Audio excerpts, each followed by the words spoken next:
Well, good morning. I know we're going to have other people come in, but you all are here on time, and so we'll give you gold stars and won't delay the process. I'm Bob Hathaway. I have the good fortune of directing the Asia program here at the Wilson Center, as probably most of you in this room know, but maybe some of those who are watching remotely don't know. The Wilson Center is the nation's official memorial to President Woodrow Wilson, who was not only one of our leading internationalist presidents in American history, but also the only president to date with a PhD. Like Woodrow Wilson, we see ourselves as having one foot in the academic, scholarly world and one foot in the government/public policy world. And I think that you will agree that our speaker today is a perfect example of someone who has been very familiar with both worlds. Today's event is the first event in a new initiative that the Wilson Center has launched, co-sponsored by the Asia Program and the Kissinger Institute on China and the United States. The initiative is being called Weighing the Balance, Weighing the Rebalance, 2013 through 2015. The Kissinger Institute and the Asia Program will sponsor a series of events such as this, looking at Chinese and American interests in Asia and beyond. And an important component of that will be bringing in experts who will give us a sense how China and the United States are perceived by other regional actors, including Australia. So I'm delighted that Robert Daly, who runs our Kissinger Institute, delighted to be working with Robert and with the Kissinger Institute, and we're very excited about this. At the end of the two-year initiative, we'll have a major conference, produce what we trust will be a substantial publication geared to policy audience as well as the broader audience of Asia watchers here in town and further afield. So, Weighing the Rebalance as of November 1st, 2013. We're particularly pleased to have for the inaugural lecture in this new series a man who is widely regarded as one of Australia's leading strategic analysts, thinkers about power and strategy. Hugh White, well known to virtually everyone in this room, I have no doubt, widely regarded as having the ear not only of successive Australian governments and senior officials, but also widely listened to in Washington and many other capitals around the world. Hugh White is a professor of strategic studies at Australian National University. You have his bio on the flip side of the program flyer that you collected as you came in, so I won't read it to you. But you know that he has had an extraordinarily distinguished career as a scholar, an author, an academic, an intelligence analyst, an official, an advisor to prime ministers and other senior officials in the Australian government. He is prolific. His most recent book is entitled The China Choice: Why America Should Share Power. I expect he'll have some thoughts on that topic today. As you came in, you noticed that there is a table right outside this room where you'll have an opportunity to purchase a copy of this book. We invite you to do so. The holidays are coming up. This book would make a perfect gift for multiple family members. Hugh, if we sell a certain number of books per, maybe you can a percentage, yeah, work sure. out an arrangement with us. Anyway, please join me in welcoming Hugh White to the Wilson Center.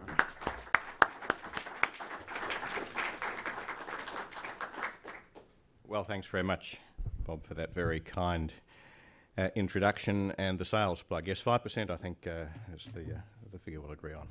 And thanks also to your colleagues in the Woodrow Wilson Centre, and particularly the Kissinger Centre, for welcoming me to have the pleasure of opening this series of talks, and thank you all for coming. I know there's a lot of other things to do in Washington on any particular morning, so I appreciate you making the time to come here.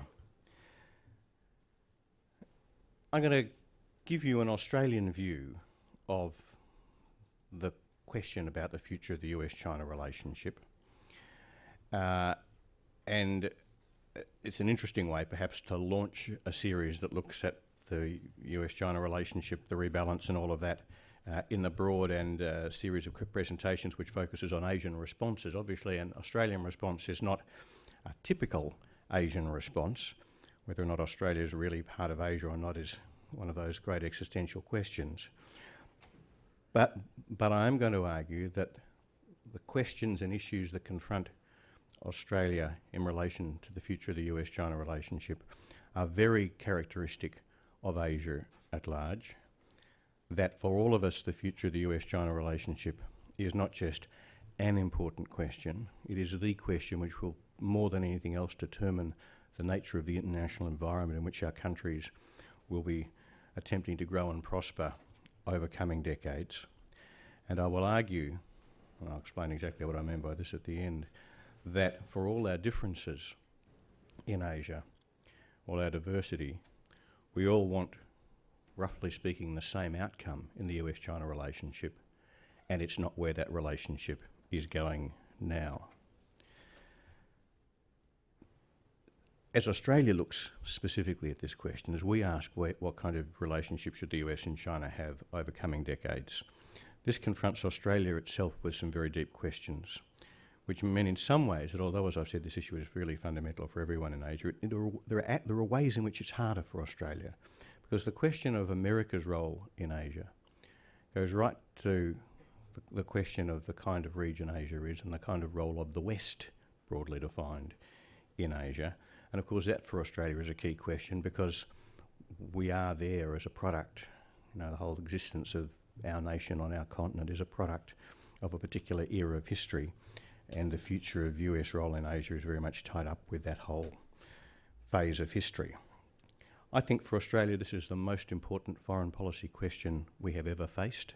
That is a very big claim, but I make it because I think the rise of China is the biggest shift in the sort of foundations of the regional order since Australia was settled by Europeans in 1788.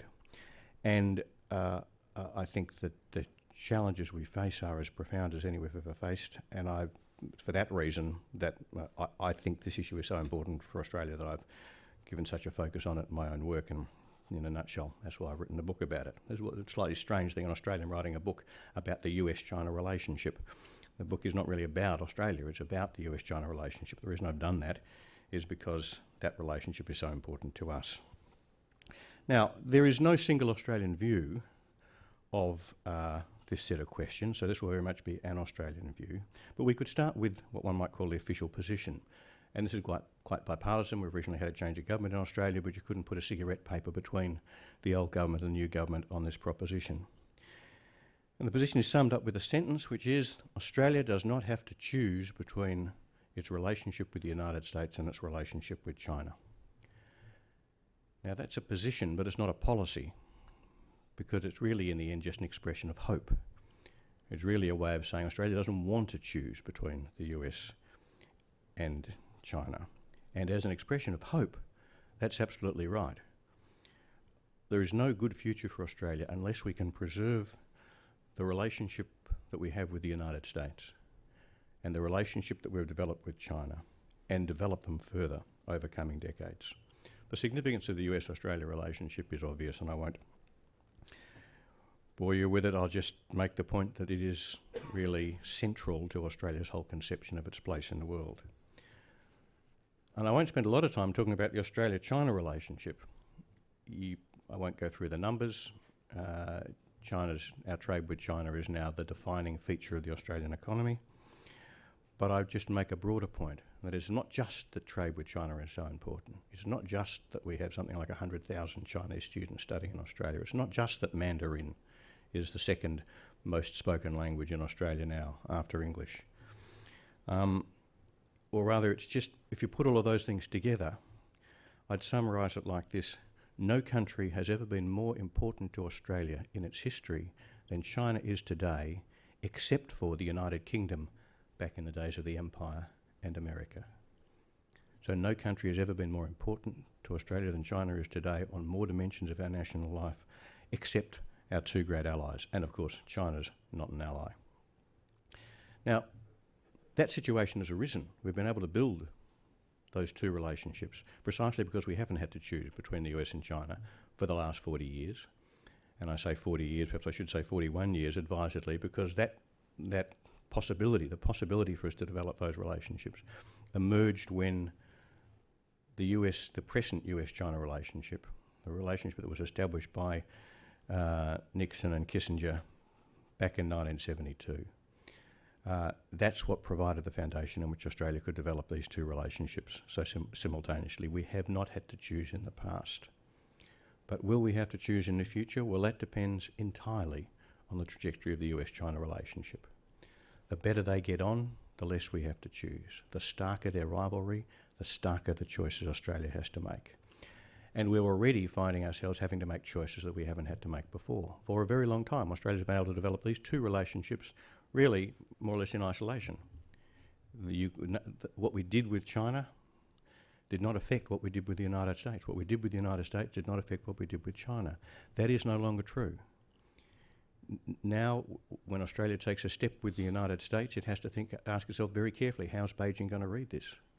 When we take a step with Beijing, we have to ask very carefully, how will Washington read this? The fact is that because of the extent to which we already see strategic rivalry between the US and China, the principal interest that both countries have in Australia from a political and strategic point of view relates to our relationship with the other. There's already a strong element of the zero sum in this. So we're already in a new kind of world. And we're already starting to tread very carefully.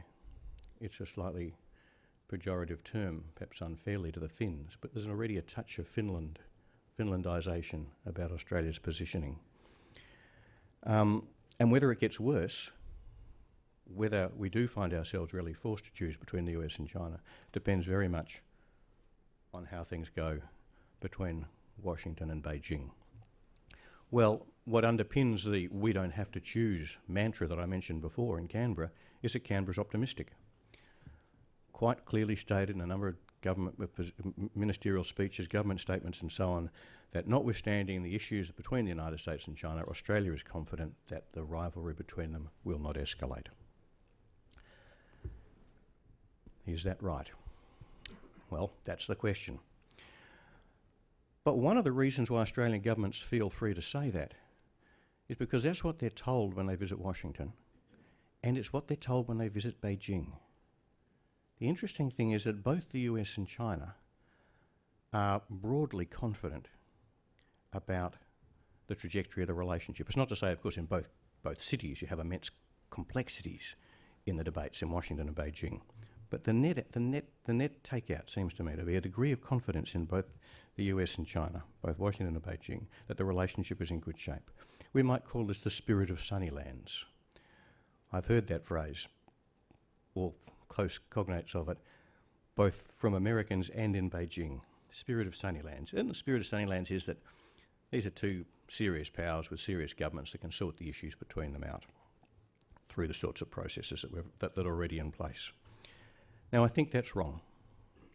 I think that both Washington and Beijing are wrong to be optimistic about the trajectory of the US-China relationship, because it seems to me that what drives the relationship, or rather what drives rivalry in the relationship, is not a series of in themselves significant but manageable questions like what's happening in the South China Sea, or what's happening in freedom of navigation, or what's happening in cyber espionage and so on. I'm not trying to dismiss those issues. They're significant, but they're inherently manageable. If those were the only problems, then I would share the optimism. But I don't think they are the problems.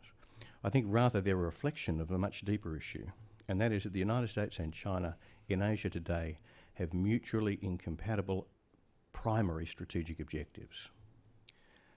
The primary US strategic objective in Asia today is to preserve the primacy which has been the foundation of the Asian order, you might say for 100 years since Manila Bay, or 110 years or whatever, certainly since 1972. Whereas the principal Chinese strategic objective in Asia today is to engineer a fundamental change in that order. Change to what is an interesting question, which I'll come back to. But it's a very stark contrast. The United States is deeply committed to preserving the status quo. China is deeply committed to changing it. And because these are questions of the nature of the order, and in particular the nature of the roles of these two countries in this order, these different views of their roles and place in the order go to very deep questions about national identity and so on in both countries. So if there is this basic difference in primary objective, why is there this air of optimism in both Washington and Beijing? Well, I think it's quite simple. Both believe they're going to win. Both believe the other's going to give way. The United States, I think there is in the United States a working hypothesis that in the end China will accept American primacy as a foundation for the Asian order. It'll bitch and moan and grumble, but in the end it'll go quietly. And I think in Beijing there's a sense that in the end the United States realises that China is just going to be too strong to hold back, and that the United States will have no choice in the end but to back off and give China more space, maybe a lot more space. So they both think they can get what they want at no cost. In other words, the reason they both are optimistic is they both think it's working, but they think it's working in opposite directions. This is a very dangerous situation. This is a classic sort of international relations theory misperception situation. Now let me explore the US side of that misperception, because I think it's particularly important in the present stage of US policy, because I think that misperception that China is going to go quietly was the foundation of the pivot, and the fact that that's wrong is a primary reason why the pivot has failed. Now, I've just said the pivot has failed. I don't know exactly how contentious a proposition that is in Washington at the moment, but at least in order to establish that, I need to explain what I think it was that it was trying to do, and there is a little bit of slipping and sliding on this. The advocates of the pivot seem to me to redefine its objectives as things change so that whatever's happening is exactly what they intended.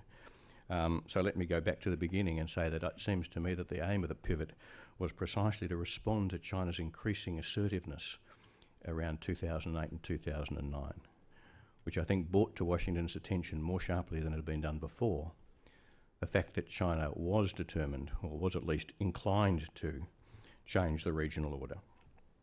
Its aim was to respond to that by pushing back, to reasserting American primacy, and to getting China to accept it too.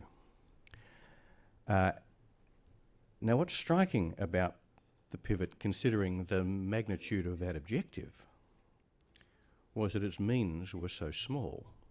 A few Marines in Darwin, I'm not trying to trivialise the TPP, but a bit of a trade deal, a couple of smaller ships in Singapore. These were very small strategic means for a very big strategic objective. And what it tells you, seems to me, is that the United States didn't really think the Chinese challenge was serious. They've noted that in 2008 and 2009 the Chinese got a bit pushy. But they had, I think, what I'm going to call the empty chair model of China's ambition. That is, that what caused China to start being more assertive was America's absence. America had been preoccupied in the Middle East for obvious reasons for a decade or so. It had, on this model, been seen to abrogate or evacuate its leadership position in the United States. The chair at the head of the table, of the Asian leadership table, was empty, and China just thought, well, why don't I sit down in it and see if I like the feeling of it? In other words, it was America's absence which drew China forward. And if that was right, if that was a right interpretation of what's driven China's challenge, then all the Americans had to do was to assert its commitment, to say, I'm back, to say, no, please, that's my chair. And China jumps up and says, oh, sorry, didn't mean to offend, and steps back and goes back to its rightful place. Now, I just think that was wrong. And I think their sequel proves that it was wrong. I think that model of why China was challenging, and therefore what the United States would need to respond to that challenge, reflected a very deep underestimation of both China's power and its ambition. This is a very big subject. I'm just going to touch on it extremely briefly. But I don't think we can understand what's happening in Asia today unless we see that China's economic rise is a fundamental shift in the distribution of power in the world. China is the first country to approach US in GDP. It's already bigger relative to the United States in terms of GDP than the Soviet Union ever was. That makes it by far the most, in that most fundamental measure of power, by far the most formidable country the United States has ever encountered since it became a world power itself. And it probably will, notwithstanding improving US growth rates and declining Chinese growth rates, it by far and away the most likely outcome, let's say 80, 90, 95% probability that sometime over the next few decades, China will overtake the United States to have the biggest economy in the world. It's none of that's a proposition about US decline. It's not about US decline. It's about China's rise. This is a fundamental redistribution of power. And from that, I won't try and unpack the argument, but although the way in which material wealth translates into national power is very complex, it does seem to me, as America's own experience has shown over the last couple of centuries, that as a foundation for national power, nothing beats a big economy. And secondly, that China does seek, as its power grows, a fundamentally different role in Asia and a fundamentally different kind of relationship with the United States. In other words, that power has driven a very real ambition. Now, what exactly that ambition is, we don't know. I think we can judge pretty confidently that China is not reckless. It wants to improve its position as painlessly as possible. It has a very strong desire to preserve stability. This has led, I think, a lot of people, and not just in America, to underestimate China's ambition because they've tended to assume that China would assume that the only basis on which Asia could remain stable and peaceful and therefore congenial to China's economic growth would be if US primacy was preserved. Tempting to assume that China assumes that US primacy is essential for Asian stability. And the Chinese just don't assume that. They find it very easy to imagine a very stable order in Asia based on something very different from US primacy. Chinese primacy doesn't sound like a bad starting point. Moreover, they think they can get there peacefully precisely because they think the United States will in the end go quietly. They don't think they're going to need to go to war with the United States in order to fundamentally change the Asian order, because they think the United States is going to go quietly. They're making the same mistake that you are, in other words. Now, because of that, because China is both too strong and too confident to be so easily frightened out of this empty chair, the pivot has failed. And that's why it's failed. It's not because the president turned up in Bali. It's not because of the sequester. It's not because the Pentagon's budget is not what it used to be. It's not even because things like the Syrian Red Line were, I think, very untidy examples of statecraft. None of those things helped, but it's the fundamental mismatch in objectives and the strength of China's determination and its capacity to impose that, which has meant that the pivot has not succeeded in pushing China back. And I think we can see all of this in the East China Sea. I'm going to call it the East China Sea to save myself having to say Senkaku Dayu Islands repeatedly. I am taking no view whatsoever on the rights and wrongs of the possession of the islands, but I do have a view on what the dispute over the islands means. I think the most natural interpretation of the way China has conducted the dispute over the Senkakus, and for that matter, the way in which it conducted itself in relation to Scarborough Shoals last year, is as a direct response to the pivot and a direct challenge to the pivot. That is, that instead of stepping back, as the architects of the pivot expected China to do once America had expressed its determination to stay, it's done exactly the opposite and stepped forward. Said, okay, you're willing to use all the elements of American power. You say you're willing to use all the elements of American power to preserve your primacy. Let's see whether that's true. And I think in Scarborough Shoals we had quite a vivid, quite a stark demonstration of China engineering a situation in which, by putting pressure on a US ally at sea where US is strongest, and in presenting the United States with the choice as to whether or not it was prepared to support its ally in the face of quite robust Chinese pressure, and see where the United States did or didn't, and the United States didn't. I think from China's point of view that was a very significant win. And I think it's natural to see what's happening in the East China Sea as the successor to that process. That is, having succeeded with a not so significant country like the Philippines, try it with the really big one, because Japan really matters. I think the way China is conducting itself in relation to the dispute in the East China Sea is a direct challenge to the US position in Asia. Because by pushing Japan in a way which raises a clear risk of military confrontation between Japan and China, and quite deliberately accepts that risk, and I think that risk is actually quite high.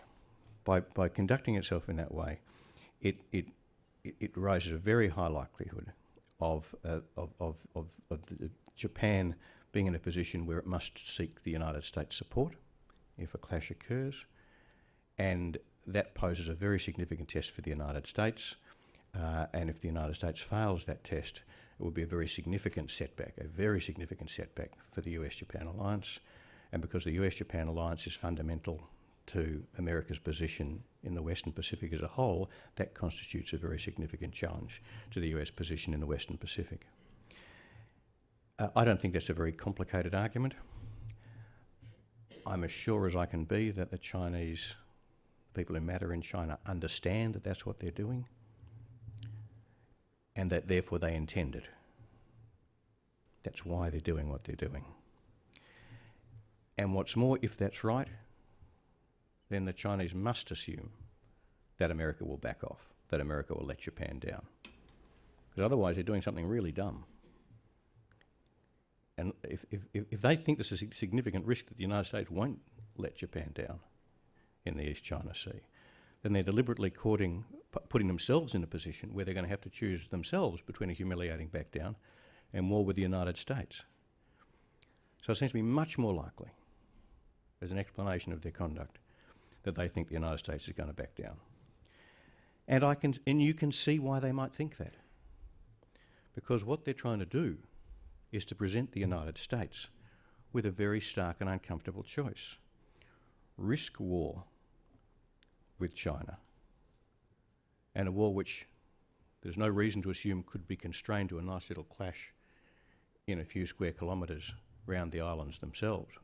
A war that would have a very high risk of escalation, major disruption to the most important economic relationship America has, major risk of escalation to a broader conflict, and non-trivial risk of escalation to a nuclear exchange.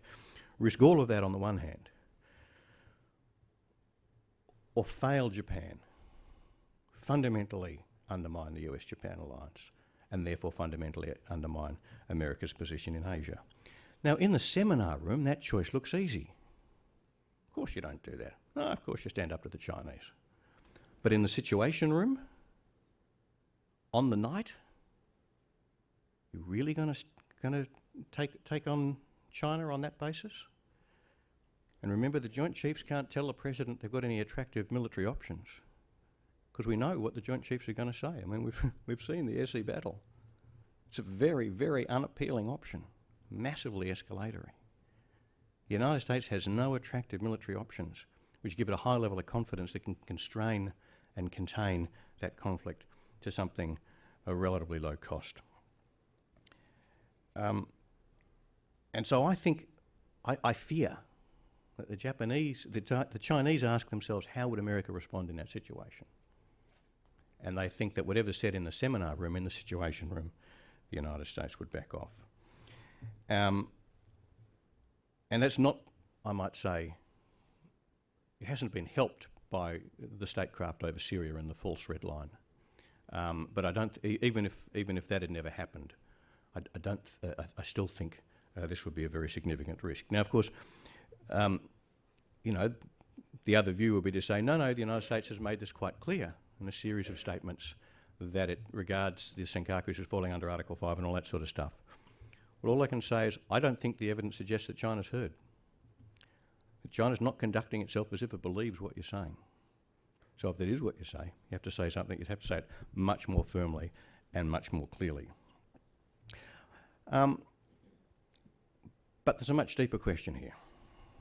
It's not just a matter of what do you say over the Senkakus, because if that's the choice America really faces, if the choice for America is accept major disruption with the relationship with China, escalating strategic rivalry, chance of a really serious conflict, disruption of at an unimaginable cost of an essential economic relationship, if the choice is that or step back from Asia and let China have its way, well, there's no good choices. There are no good outcomes to that. Either of those choices ends up being a disaster. I think that's the way China would like America to see it, because that's the outcome that's the way of seeing the choice that America faces in relation to China, which is most satisfactory from China's point of view. But I don't think it's the only way of seeing it. I think there's a much better way of thinking about the options, because that model presupposes there are only two futures for Asia. There's one in which the United States primacy remains, as it has for the last 40 years, the foundation for the Asian order. And the other is the one in which the United States withdraws. And what's striking is that it's not just China who wants to frame the choice in that way.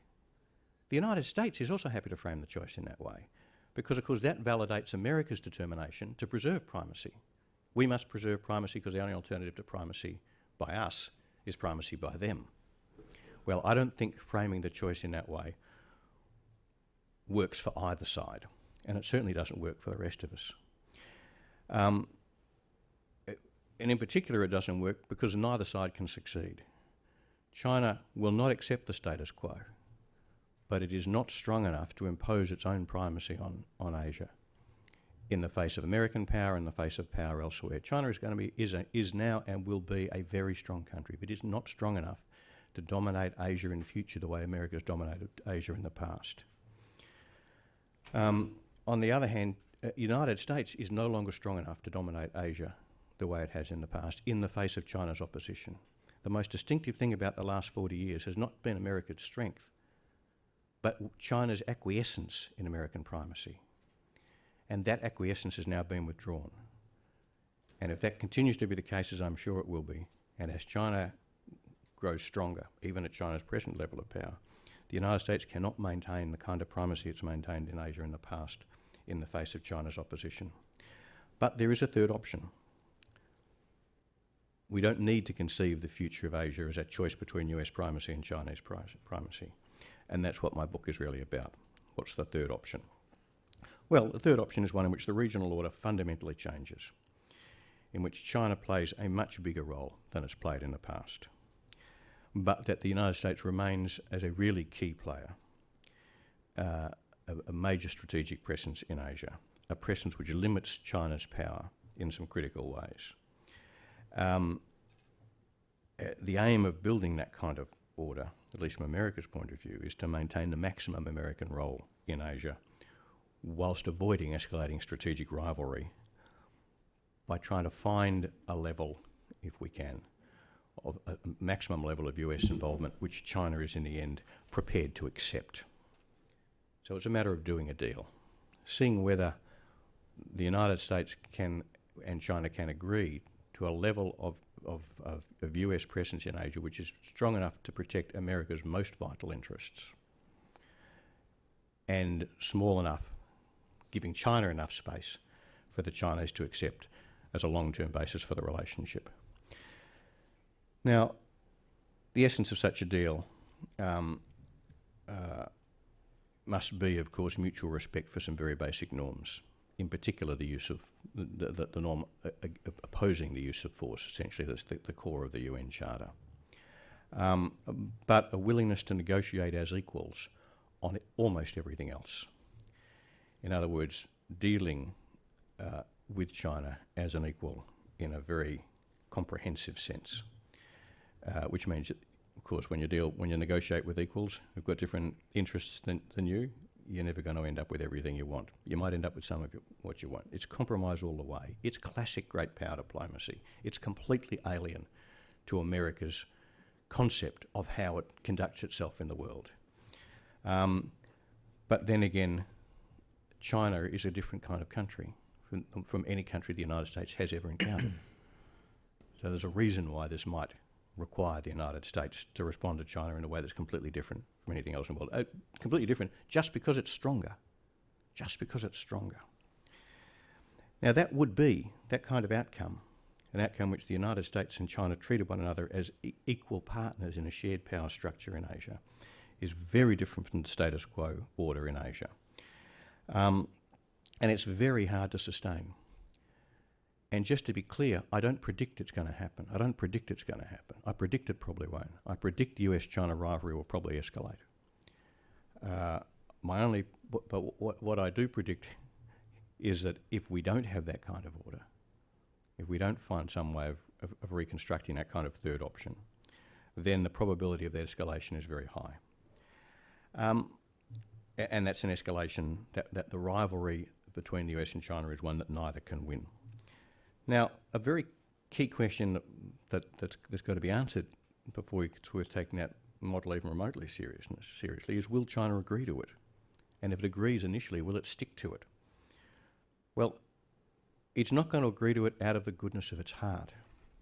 It's only going to agree to it if it realises the alternatives to accepting some kind of deal like this with the United States is escalating strategic rivalry with America, which is as bad an outcome for China as escalating strategic rivalry with China is for America. So it's only, we can only press China to agree on such a thing and only hold it to it once the agreement is made, if US resolve to stay engaged in Asia as a balancing power, as an equal player, but not as a dominant player. If that resolve absolutely unambiguous. And that's a difficult piece of diplomacy, because it's the equivalent, the military, it's the diplomatic equivalent of the managed withdrawal militarily. You have to step back from one position to another position and then hold that other position absolutely firmly. And that is a very difficult thing to do. And it's also more complicated than I've sketched so far, because so far I've pretended this is a two-country problem, and it's not, it's a four-country problem. Because there's certainly Japan in this picture, and probably India. I won't spend any time on Japan, simply to say that for reasons which are sort of clear from the priority I've given to the East China Sea, I think Japan's situation in this picture is absolutely central. I think Japan's the rise of China makes Japan's present strategic situation, the one that it adopted after the Second World War, unsustainable, because the stronger China becomes, the stronger China becomes, the more Japan fears how China's power is going to be used against it. The more it depends on the United States for support against China, and the less confident it can be of that support, because the costs and risks to the United States for supporting Japan against China go up as China's power grows. And the only Japanese resolution of that dilemma is to see the US-China relationship go badly. The worse the US-China relationship is, the more confident Japan can be that, notwithstanding the higher costs and risks, the United States will come to Japan's aid. So Japan finds itself in the, I think, unsustainable position of seeing its security depending on a bad relationship between the two most important countries in the world for it. I think as long as the only way to break that is for Japan no longer to be dependent on the United States for its security from China. This is a very radical proposition. It presupposes a fundamental change in the regional order. What do we expect? This is a fundamental change in the distribution of power. So we shouldn't be surprised at some of the things that we've had in place that have been absolutely part of the furniture, not just the furniture, the core structure of the regional order for the last few decades. We shouldn't be surprised if these things start to move, but managing that is going to be extraordinarily difficult. And then there's India. I don't think India is quite there yet, but I think we'd be very wise already to foreshadow that India will eventually be a great power in this system and to bring it in sooner rather than later. So there are 4 great powers in this system, and the question is, how do you get 4 great powers to agree to the kind of deal that I sketched in a few words before?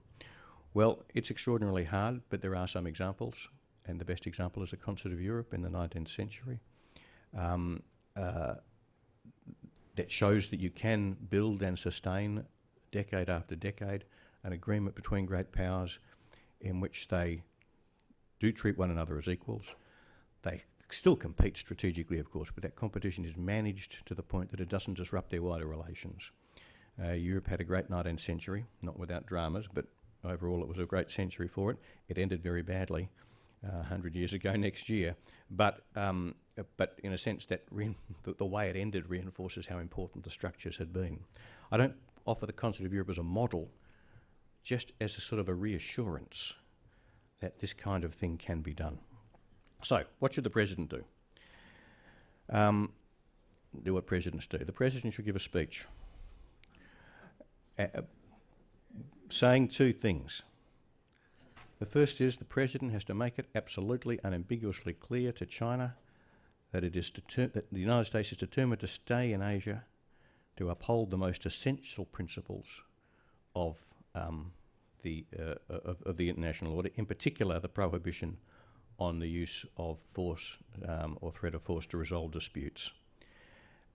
In pursuit of that, to absolutely commit the United States, the President needs to absolutely commit the United States to support Japan in the event of a conflict in the East China Sea, just so whoever it is in Beijing is under no doubt what's at stake there. But at the same time, in the same speech, he has to say that he is willing to sit down with China and really explore a fundamental change in the Asian order, to really explore what a new model of great power relations might look like. And at the risk of giving away more than he wants to at the beginning of the negotiation, to commit himself to an order in which he treats China as an equal. That gives China the tough choice then. China then has to decide whether it's willing to step forward and accept that or risk a conflict with the United States. And if I was an American, I'd much rather that it was China that faced that tough choice rather than, as it seems to me, America does at the moment. Now, of course, someone's going to tell me, no American president has ever said such a thing before. Well, we are in the Woodrow Wilson Centre. Actually, at least twice, American presidents have explored the idea of the United States functioning as part of what's essentially a concert model. One, of course, was Wilson in the establishment of the League of Nations. The other was FDR with the 4 policemen. A construct that FDR was trying to build at the end of the Second World War, flawed because in the end the Soviet Union was not a country you could do this kind of business with, but that's what he had in mind. It's not unthinkable for a United States president to say such a thing. It's very hard. But the alternative is escalating strategic rivalry with a very powerful country which the United States can't win.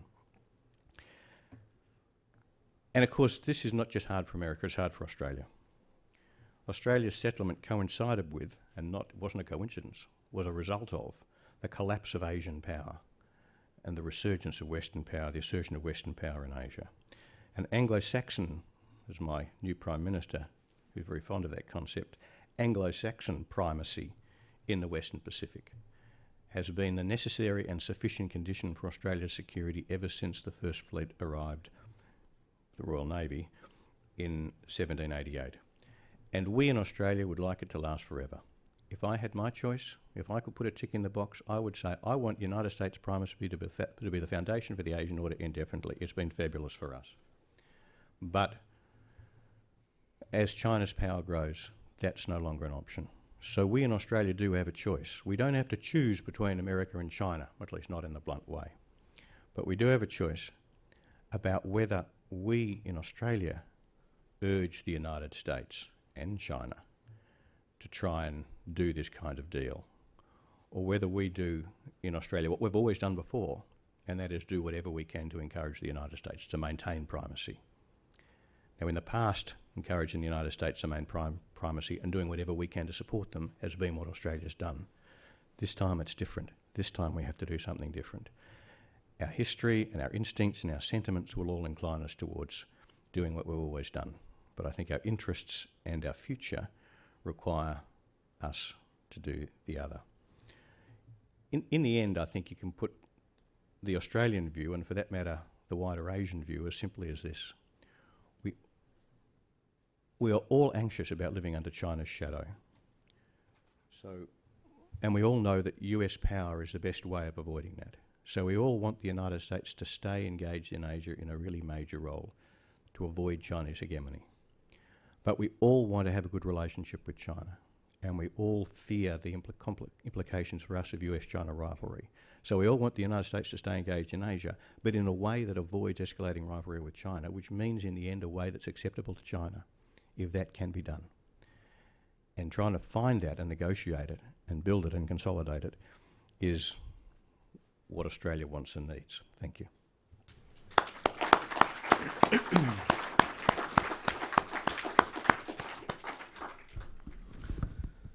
Well, thank you, Hugh, for really a very stimulating, occasionally depressing, but really a very rewarding presentation. I expect we have lots of people in the audience who would like to push you a little bit further. Before recognizing the now, I'm going to try to push you a little bit further on what you were just talking about in the last couple minutes. The notion of a 21st century concert of Asia, and that's my phrase, not your phrase. No, I'm happy with that phrase. I'll own up to that. Yeah. I got a couple of questions as to its plausibility. One has to be, why wouldn't the Chinese, if you're talking about four great powers, why wouldn't the Chinese see this as simply a clever disguise for a new encirclement strategy, inasmuch as it has problematic relations with the third and the fourth power, Japan and India. And while none of us can foresee the future, it's probably going to have a difficult relationship with both of those powers for some time to come.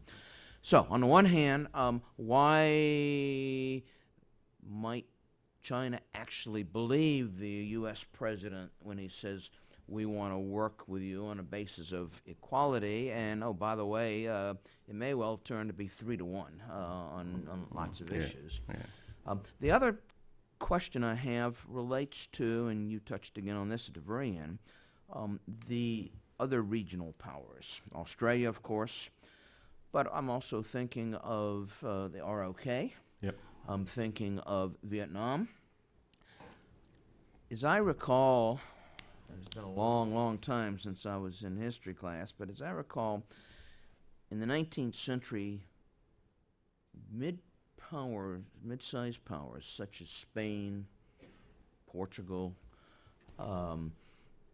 didn't have a whole lot of influence in directing European affairs in this concert of Europe. Is there any reason to think in the very different circumstances of the 21st century where everybody thinks their voice should be heard? That's right. Are they substantial powers like South Korea, Vietnam, but also Australia? Aren't they going to be rather unwilling to explicitly or implicitly acknowledge that other people are calling the shots and they really have little choice but to follow along? Or maybe that's the way they feel already. Yeah. No, really very good. Really two excellent questions. Look, on the first one, you're absolutely right. If it looks like it's 3-1, if it looks like the US is that a concert just becomes an excuse for containment, in effect, or sort of a cosmetic for containment, then the Chinese aren't going to buy it. That's one of the reasons why I think in the end to build a concert, Japan has to be sitting at the table as an independent power. It can't be sitting there as a strategic client of the United States. But in the end, I don't think it's... remember, China's got a choice to make. It might feel a bit anxious about the fact that the US would start this game with better relations with Japan and India than China does. But China's got to decide, is it better to get to that table and start playing that game, or take on the United States as a strategic rival? Because I don't think China doubts that if they're wrong, and the United States really does start trying to push back at China, I don't think the Chinese are under any doubt that would be a very bad day in the office for them indeed. So I think in the end that becomes China's problem. They've got to decide, are we prepared to sit down at this table, and then what can we do to start persuading these guys, the other two at the table, that their interests might be better served not by always aligning with the United States, but by working with China. That's what concert diplomacy looks like. That's what happened all through the 19th century. Everyone was always trying to slightly manage their relations with the other to make sure that they didn't end up being ganged up on, always be one amongst three and all of that. So always be three amongst five, as Bismarck said. So I think in the end the Chinese could be persuaded that they would have enough opportunities once the concert got going to draw India and in Japan, not draw them closer to them so that it ends up being 3-1 against the United States, but that it's no longer 3-1 against China. It ends up being a genuine kind of table at which the alignments are much more fluid and complex than that. And I don't think that's that hard to imagine, because in the end I think a Japan that was strategically independent, and in India, which is strategically independent, is not always going to see its interests aligned with the United States.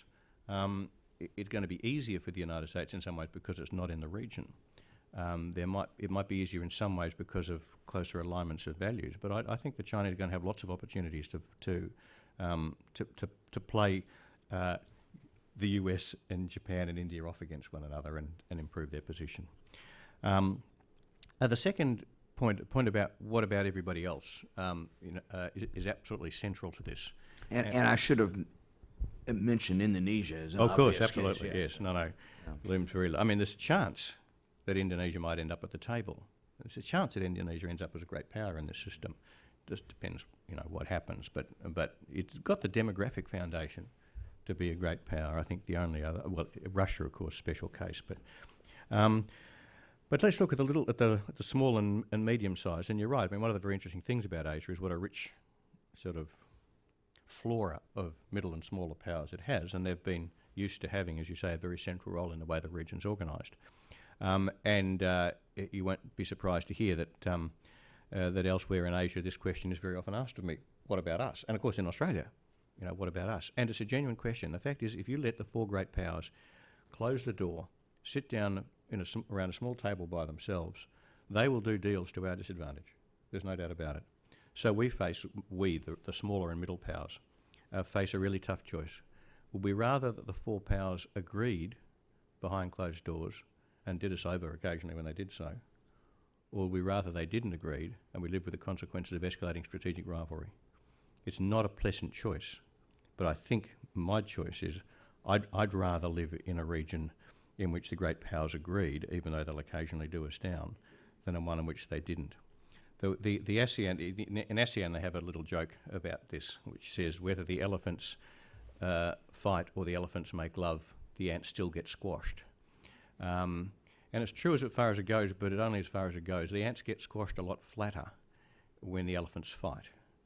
And I think, for that reason, I think, although it's painful and difficult for us, including for Australia, we'd be better off if those four established a concert type structure than if they didn't. It's worth just one sentence more on this as far as Australia is concerned. It's not a very comfortable idea for Australia because we've being a very close ally of the United States means that we have had and been justified in having a very high level of confidence that no matter what else is going on, the United States would always put Australia's interests first if something really important comes up. And, that's been one of the reasons why Australians have been so fond of US primacy. And in this model, we wouldn't have that. In this model, America's most important relationships in Asia would be its relationships with the other great powers at the table. And if occasionally that meant that they had to say to us, no, look, we know you're worried about this, but we can't give you that because we need to maintain our relationship with China or Japan or India or whichever one of the others of the great powers is at stake, then we just have to cop that sweet. This is not new for us. This is what happened to Australia at the end of the 19th century when we kept on asking Britain to do things for us. For example, we said to the British, please don't allow the Germans to colonise New Guinea. And the British said, tough luck. We've got all sorts of things going with Germany in Europe which are much more important than New Guinea, so we're not going to bother them about it. We'd face that kind of situation. But from our point of view, it was better if the British and the Germans got on than what happened when they didn't. Good. Okay, we've got people on both sides and both aisles who will bring a microphone to you. We'll start with Marvin. If Marvin, you'll wait till we get a microphone to you and then introduce yourself. Right here in the fourth aisle in the center.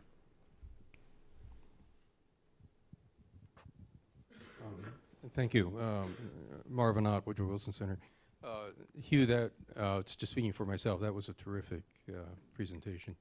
I wanted to, two quick thoughts that occur sort of, instinctively, okay, how would you rebut this? One will play off of what Bob just said, but the first one, the presumption that in China, that military confrontation. I'm reading into your lines a little bit, but the China's growing military capacity will be sufficient in time to overawe and face down the U.S. military. For whatever it's worth, and it may be dangerous, my interactions with the uniformed U.S. military, Pacific Command, Naval, Marines, all of that, is they have a relatively low regard for Chinese military capacity. And there's this sort of 40-meter rule. It looks great from 40 meters, but if you get in closer, it doesn't look so hot, referring to Chinese military material and so on. So that's something it's a factor in the equation that I think is true. The uniform U.S. military confidence at this point that they can deal with China militarily is pretty high. That's one point. And the second would be on Bob's point about, the sort of the Portugals of this world. As a Southeast Asianist, I'm used to Southeast Asia getting overlooked. Yes. There's a fair amount of that in your presentation. Yeah. In a balance of power equation, China's reach for hegemony tends to alienate the rest of the region. We've seen a lot of that. It's not just Vietnam, it's Malaysia, Singapore, and so on. And there's room for a fair amount of regional balancing against China with the United States that changes sort of the mathematics of this, it would seem to me. Yeah. Good, two really, really good points. And they're both very critical because, what are America's big assets, even as the GDP relativity shifts? Well, one is obviously a military second to none, and the other is a collection of allies and friends second to none, which China so obviously lacks. Look, I think on the military one, and this is a very big subject, but my sense is that the Chinese military will never, within timeframes relevant to anything we're talking about, approach the United States in what you might call aggregate military power. And certainly not in aggregate military power at sea, where it counts in Asia. But I don't think that's what China needs in order to deprive the United States of the military foundations for primacy in Asia. The military foundation of America's strategic primacy in Asia has been its capacity to project power by sea.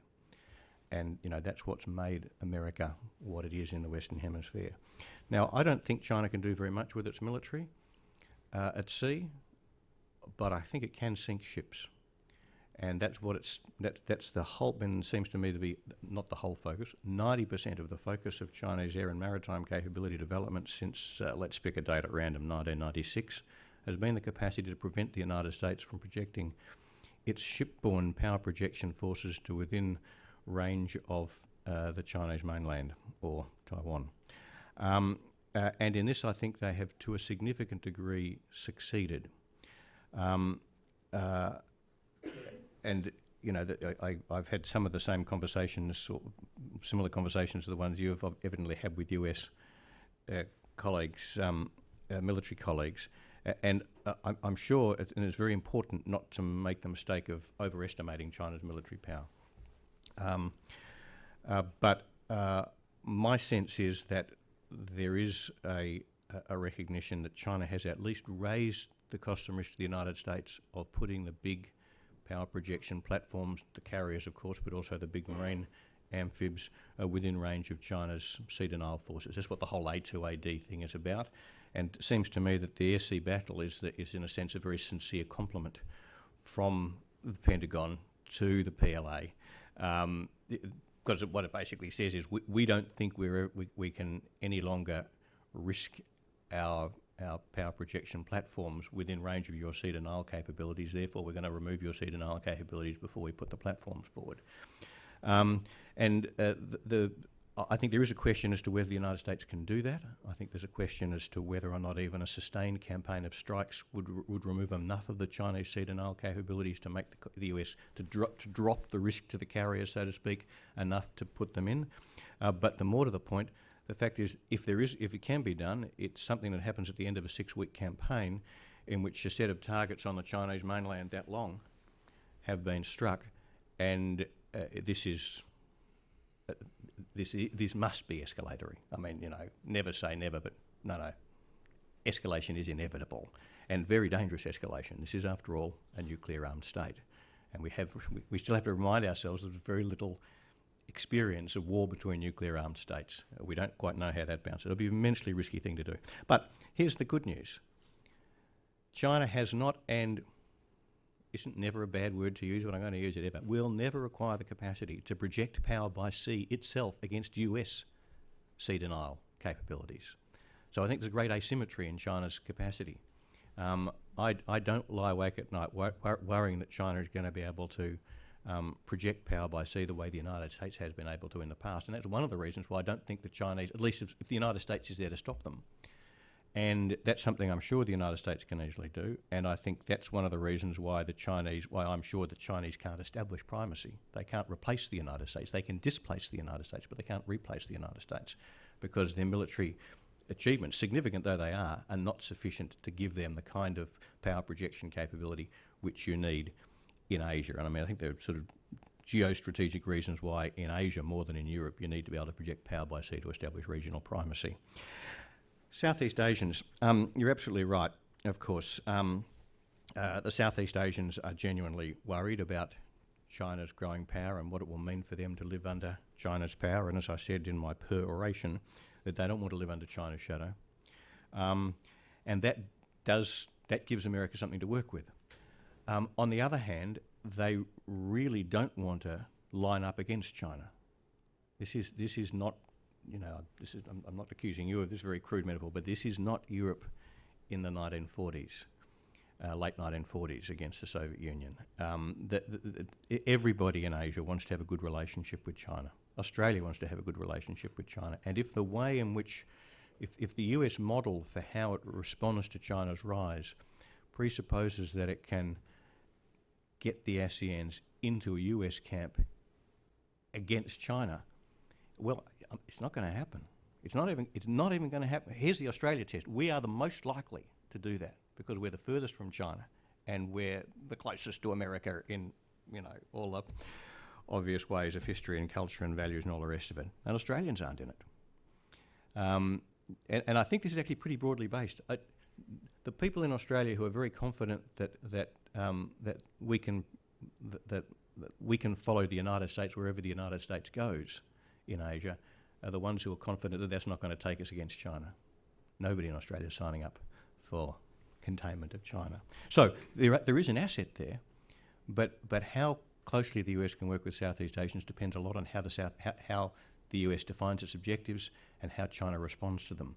So the Southeast Asians will be very happy to see the United States stay engaged in Asia, but I think will be very unlikely to be willing to support the United States in going into deep escalating rivalry, unless China really behaves badly. The worse China behaves, the better, the more the United States will find itself getting support from others in Asia. But if there's a sense in which, if the Southeast Asians get the sense that what's driving escalating strategic rivalry between the US and China is not China's determination to establish hegemony, but America's determination to preserve primacy, then I don't think they'll follow the United States. And I think there is that sense. There is that sense now. So I think very dependent on how America defines objectives. In other words, to maximise Southeast Asian support for the United States, the President should give the speech. Down here, and then Joe after that. Thank you. My name is Steve Hirsch. I'm a journalist who covers Asia periodically. I have two closely related questions. One is, you've talked about Chinese ambitions in Asia. I wonder if China, in your mind, has ambitions outside Asia, in other words, worldwide, and whether that changes the picture for you. Number two, you talked about what you see as a possible rivalry between the United States and China if in the medium-term future. Will this be similar or different or completely unrelated to the kind of rivalry it had with the Soviet Union? Yeah. Thank you. Okay, two very good questions. Look, first thing I should, I'm not a sinologist. I don't speak Chinese.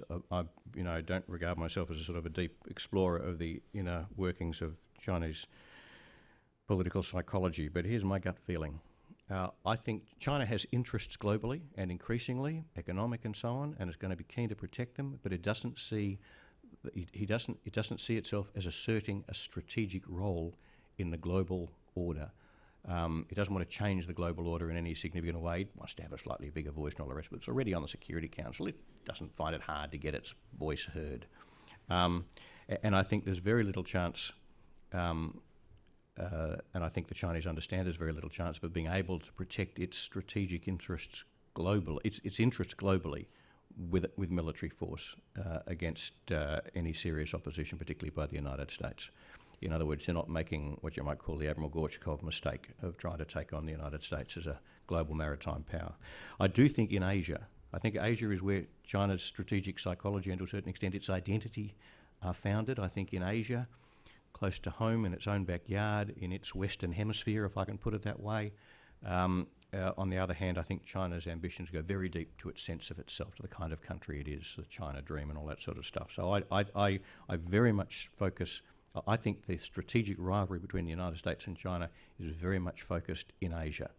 That doesn't necessarily make it easier because Asia is a very important place.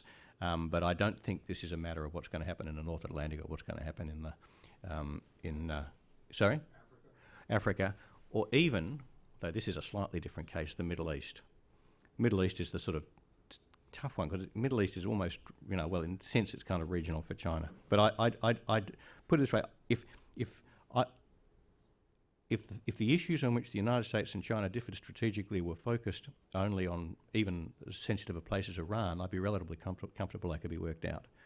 But it's in Asia, it's the core Asian order questions which I think are the ones that will really drive both countries actually. Now, the similarities and differences with the Soviet Union, it's a very interesting question. The first point, of course, is that China is not the Soviet Union because its economy works. This is a fundamental difference.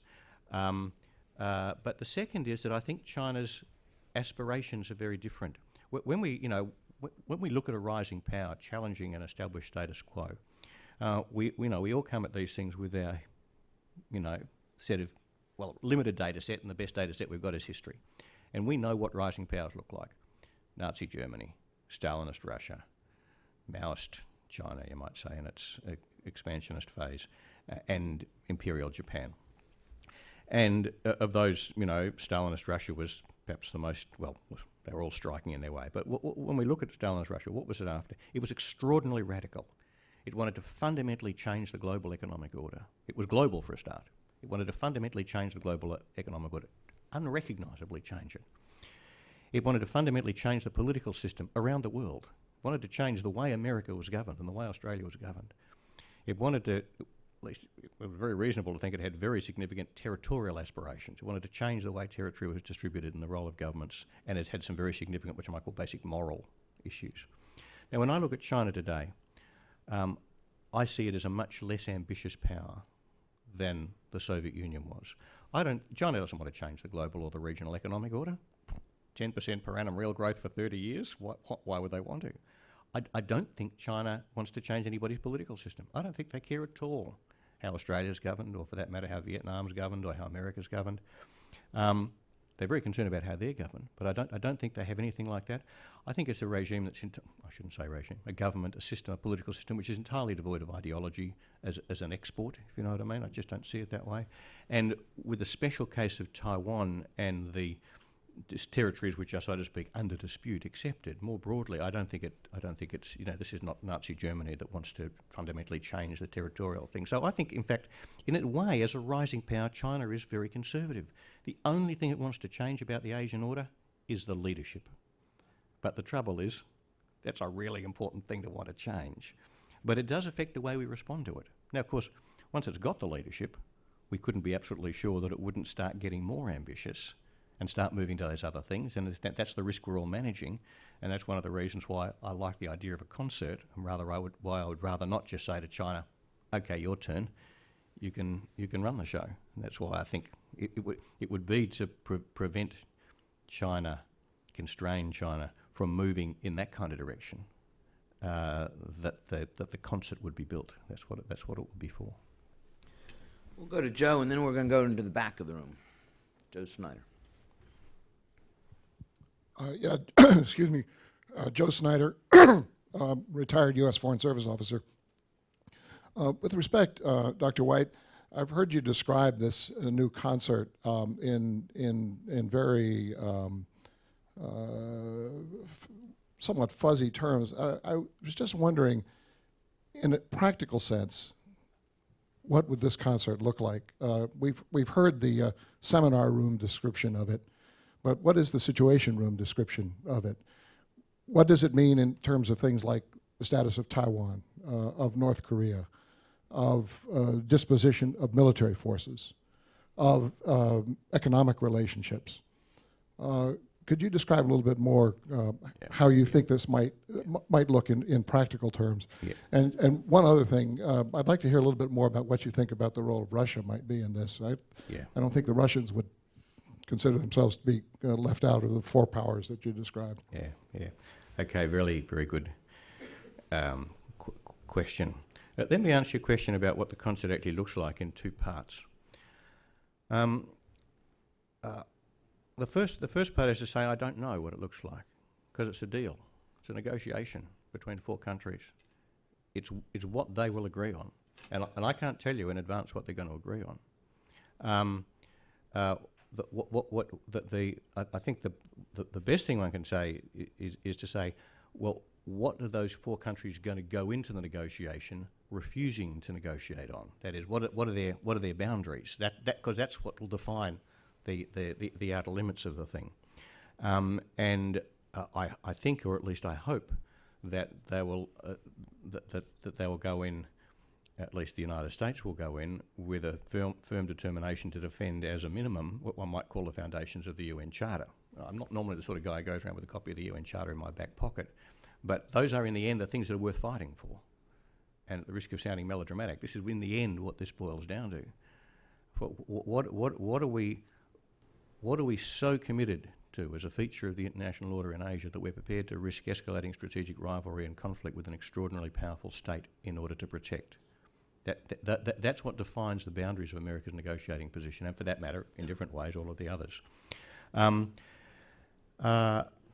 So I don't know in detail where within that would play out. But having said that, let me chance my arm a bit more and just say where I think this might end up, because I do think the foundation is that the four countries end up treating one another as equals, and I think that means there are a lot of compromises that have to be made.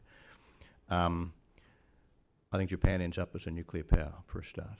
I don't think Japan can perform the function as an independent player without having a minimum deterrent capability. That's very scary. I don't advocate that as a great idea. I just say I can't see how Japan can play the kind of role I think it will have to play for the concert to work without that. And I think, and I can't see the US and China establishing a stable, peaceful relationship as long as Japan continues to be a strategic client of the United States, for all the reasons that we're seeing playing out in the East China Sea right now. I think the United States would be wise to accept that it should explicitly acknowledge that it would welcome the eventual peaceful, consensual reunification of China and Taiwan. Now, all of those adjectives are important. It's still quite a big thing to say. A lot of Americans would be very uncomfortable saying it. I think on North Korea, I'm not as worried about the Korean Peninsula situation as an issue in the US-China relationship as a lot of other people are, because I think in a way the US and China's interests are not as divergent there as they are elsewhere. But I do think that the US would have to accept that post-unification, or put it this way, I think the United States would be unwise to resist as an outcome of this big negotiation that post-unification on the Korean Peninsula there was no longer a strong US military presence on the Korean Peninsula. And on military things in general, I think the US would have to accept. I'll put it the other way around. The US would have to agree not to try to impose on China any limits on the developments or use of China's military forces which it did not accept on its own military forces. So they could all agree on limits, but those limits would have to be the same. So in other words, it would be the end of the principle which has been so central to Asian strategic affairs for so long, that the United States has a privileged role. That's incompatible with this kind of construct. And it would have to absolutely accept China as a nuclear peer, that is a country with which the United States had a stable deterrent relationship which was in both sides' interests to preserve, which I don't think US policy quite does at the moment. And just to make it look really hard, the United States would absolutely have to accept the legitimacy of the Chinese system of government. It wouldn't have to like everything that it did.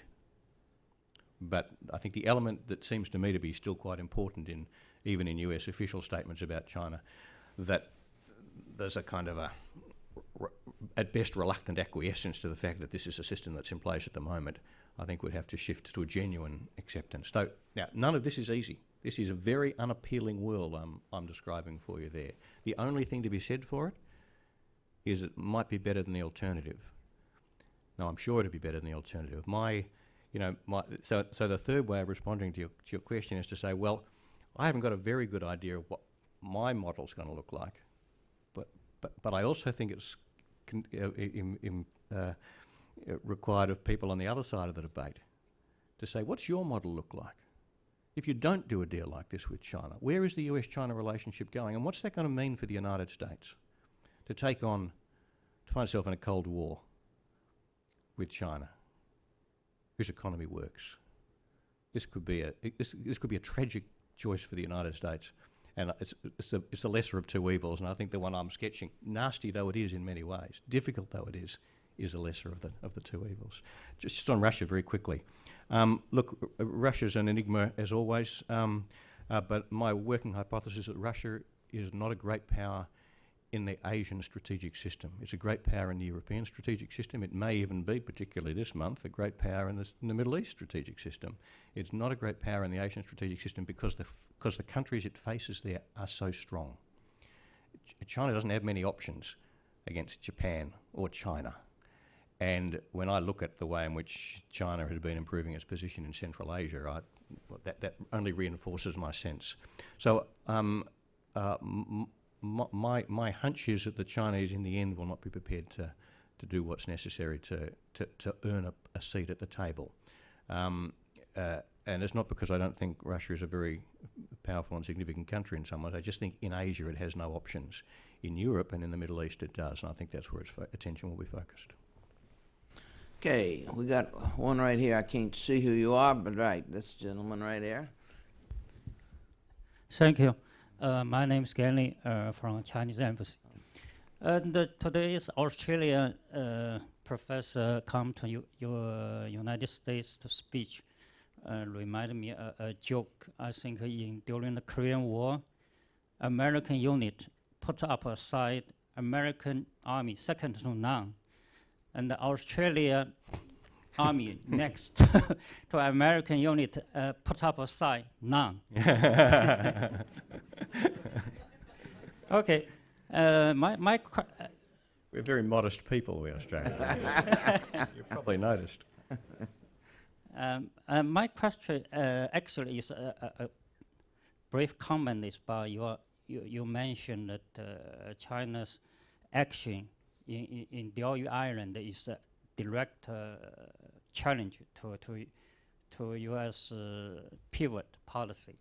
I think there's some perhaps misunderstanding here, and I think the Diaoyu Island issue mainly is the major cause of this issue is because of actually China is a major contributor during World War II, but after the Second World War, during the settlement of in Asia, the San Francisco Peace Treaty, China was excluded from the settlement of the issue.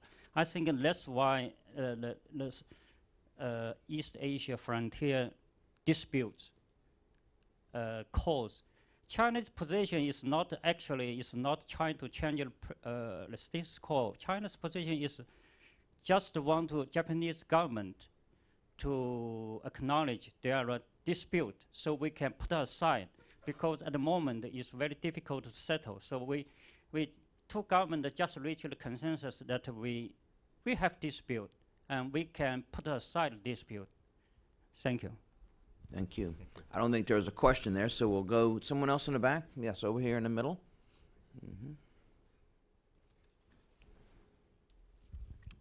Thank you, Dr. White. My name is Dong Huiyu with China Review News Agency of Hong Kong. And there is an argument right now in the United States that with China rising, it will be more and more difficult for the United States to handle the Taiwan issue with China. And although it's not the US mainstream thinking, but I think some do argue that the US should give up Taiwan, or Taiwan doesn't need the United States anymore. So what's your view about this issue? Thank you. A very good question. I'm going to give you a pretty unreassuring answer.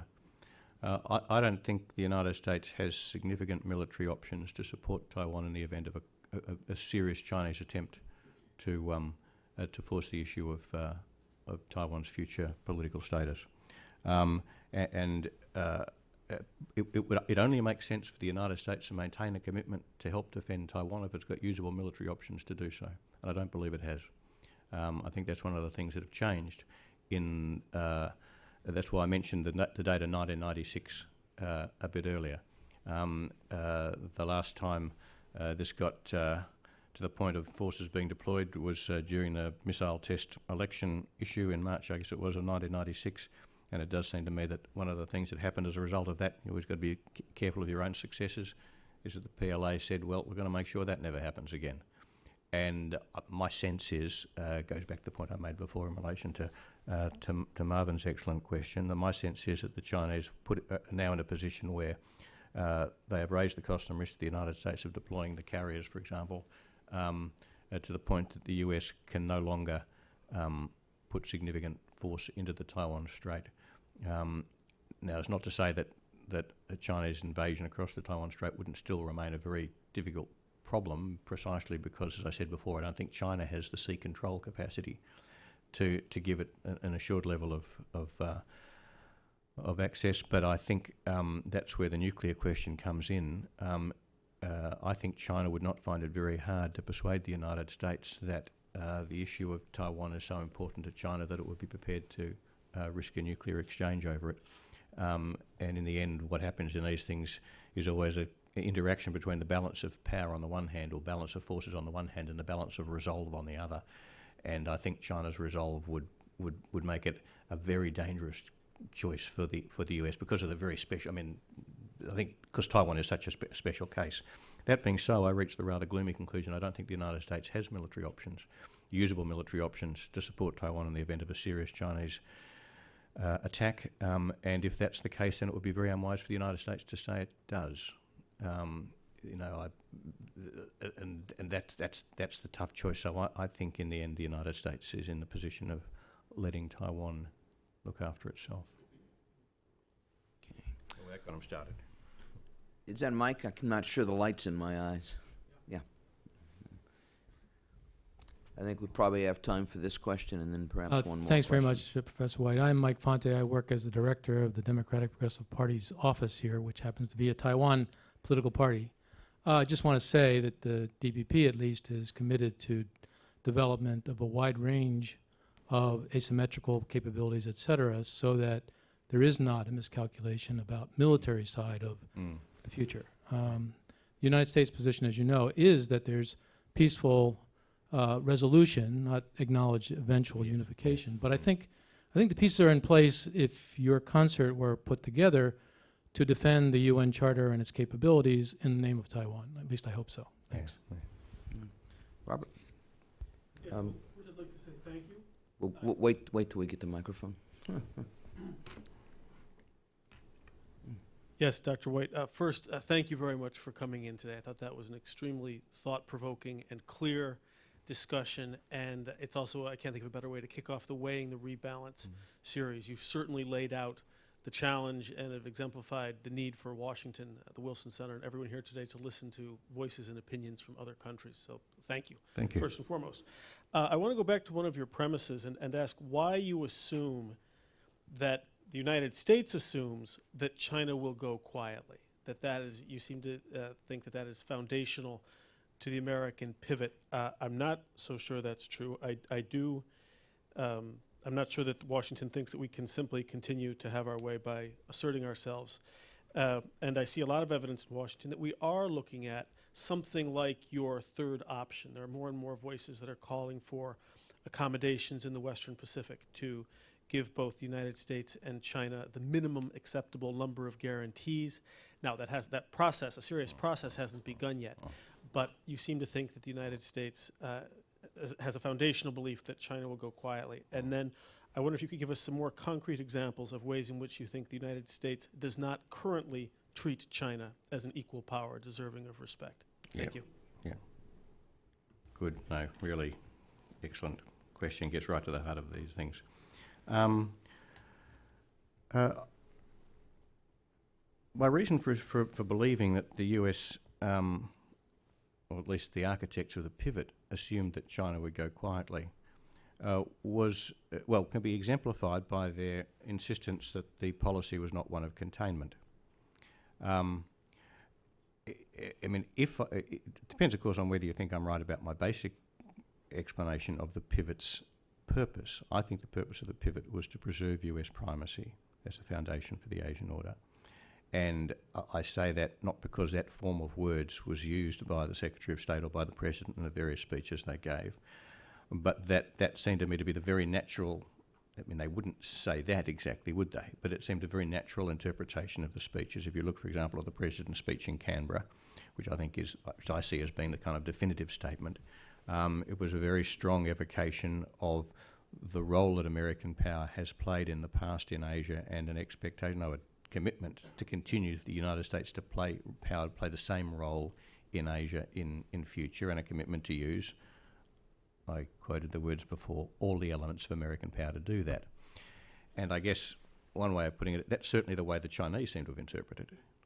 And it's got to count, not the only word, but it's got to count for something. So if that's the aim, then why isn't that containment? Well, it's only not containment if China's not challenging, or rather not really challenging.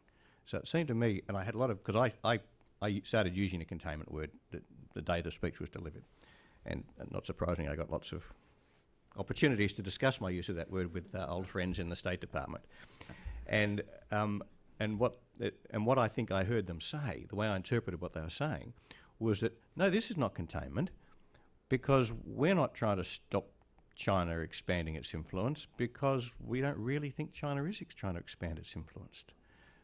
And I think, well, how could that be? So, well, they looked like they were, but once we've, stepped back rebalanced, reaffirmed our commitment, then the Chinese will step down again. So it's the interpretation I built. But the other argument, the other reason I reached that was by looking at what they actually did, because the pivot is as I said before, it's a big thing. The United States' position as the primary power in Asia is not a diplomatic detail. It's a big strategic fact, and it's being asserted against a very big strategic challenge.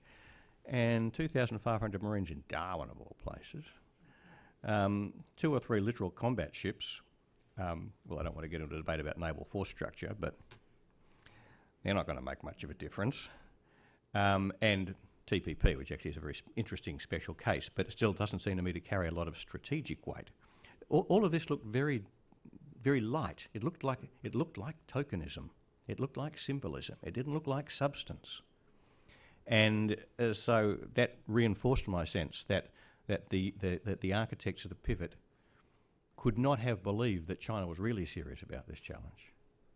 And the third point is that as soon as, once the pivot came under pressure, as it very quickly did, name was changed, but also the description of what it was all about changed. And so now you'll find, I hope I'm not going to offend anybody in the audience, but now you'll find, the architects and the supporters of the pivot saying, well, it's not really about that at all. It's something much broader. And now I think if you go back and look at the original speeches, and particularly if you go back and look at Obama's speech at West Point on the 1st of December 2009, where he announced the surge and the pull out of Afghanistan, but he had quite a few paragraphs about the changing balance of power in the world. He didn't mention China, but he didn't have to.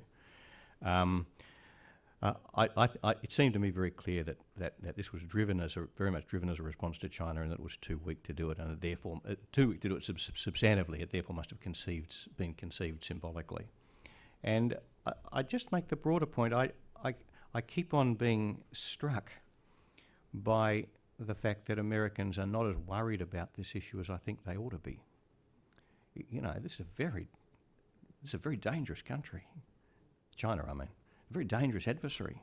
This is a very dangerous country too, and don't ever let anyone forget that. We need people to think that America's dangerous too, but China is a dangerous country, and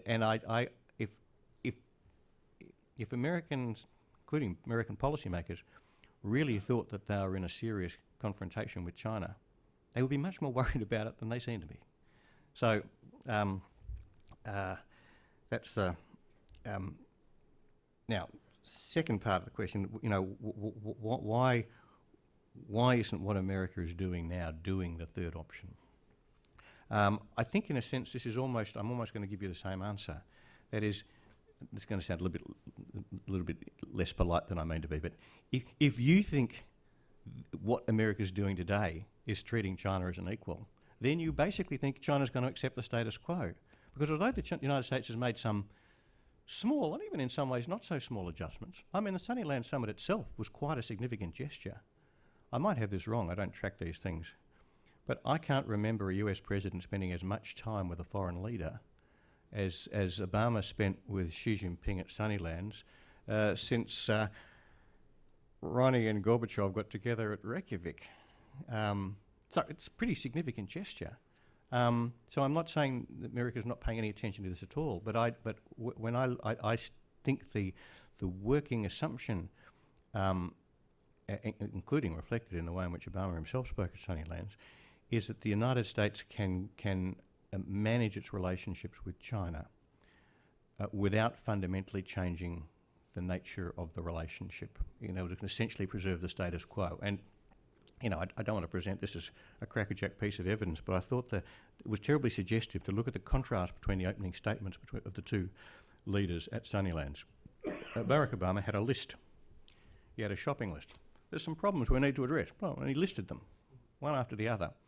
And his optimism, and I think the sort of sense that we're already treating China as an equal, is that we're prepared to work down that list with you and, work out arrangements. Xi Jinping didn't have a list. He used the phrase, new model of great power relations, 3 times in about 2 minutes. I think he was trying to send a message. And no, we're not going to talk about the details. until we've got a new structure in place. And I think so. I think the Chinese, I guess it goes exactly to my point. I think the Chinese expectations of what counts as treating China as an equal are much more radical than those that American policy has yet accommodated. I mean, it really goes back to the answer I gave before. It's a pretty scary list, and I think something that looks a lot like the list that I sketched is likely to be China's minimum position, and I think it goes a hell of a lot further than any American, mainstream American policymaker or even policy analyst is yet thinking. So this is tougher and scarier. Maybe I haven't conveyed just how tough and scary this is. Hugh, yesterday was Halloween. You're not supposed to scare us today. Let me join my colleague Robert Daly in saying this has just been a terrific way to start this new series. We thank you. You've come a long way, not just for this talk, but I would have come in just for this anyway. well, thanks as well to all of you. It was a lousy day to leave home or offices or wherever you left today, and obviously none of this works unless you help us. So warm thanks to everybody, and join me expressing our appreciation to Hugh White. Thank you very much.